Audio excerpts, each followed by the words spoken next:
So, so here's a little family history. My name is Mark Shepp and my wife is Becky. We're currently self-employed as promoters for Neolife. I also work part-time with a congregation in Chicago to help them explore health and wellness ministries, reaching into the community.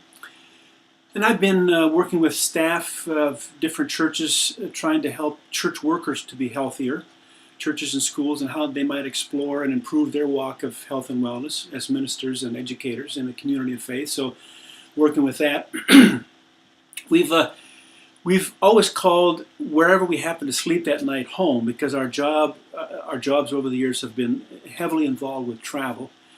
We pay taxes on a home and land in central Michigan, small town named Gladwin.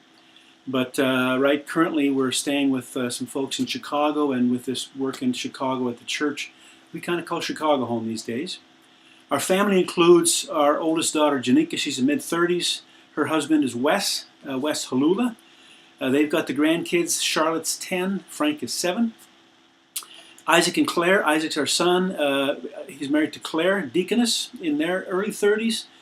They live in Chicago. Samuel is a truck driver in Chicago, late 20s, and Gideon's mid-20s, works in restaurant industry in Chicago as well.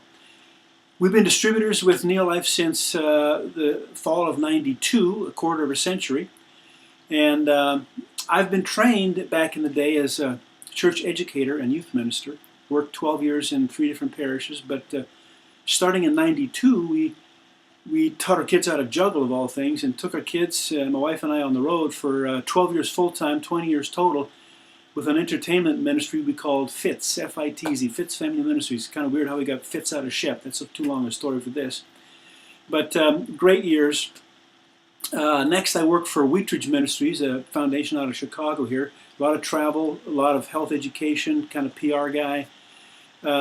In September of '92, Becky was diagnosed with Hodgkin's disease, and that's when my dad, triple bypass survivor, introduced us to Neolife. We totally bought in. We trusted my dad. Becky knew she needed the help, and since then we've been a Neolife family. We've benefited greatly. All the years that we traveled, you know, we were in public schools, snot-nosed kids, touching all of our props, and we just never got sick.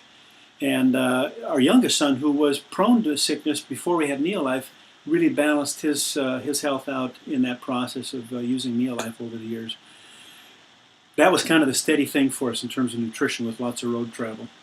Becky survived 2 more rounds of cancer, another one of Hodgkin's, and then more recently of follicular lymphoma, kind of a side effect cancer from the treatments. She's stable now, but has chronic advanced heart failure, which is one of the long-term side effects of the chemo drugs. But strong and doing well, working hard on nutrition and eating well and exercise. But we know that the Neolife products are a good part of why she's around as long as she is, 25 years out from that first cancer. And we know how many people all across the nation are in need of those products. And really education about how to live better, healthier lives. That's kind of how we approach Neolife, as sort of an educational process of overall better health. We are eager now to finally be focusing on how we can help bring that knowledge that we have over the years, and the experience that we have of how little things can make really a huge difference in a person's life, for good or for ill. And we also believe that our journey to build a team of Neolifers will help us finally be debt-free and in a place where we can be a blessing to others financially as well. So that's kind of a quick look at Mark and Becky.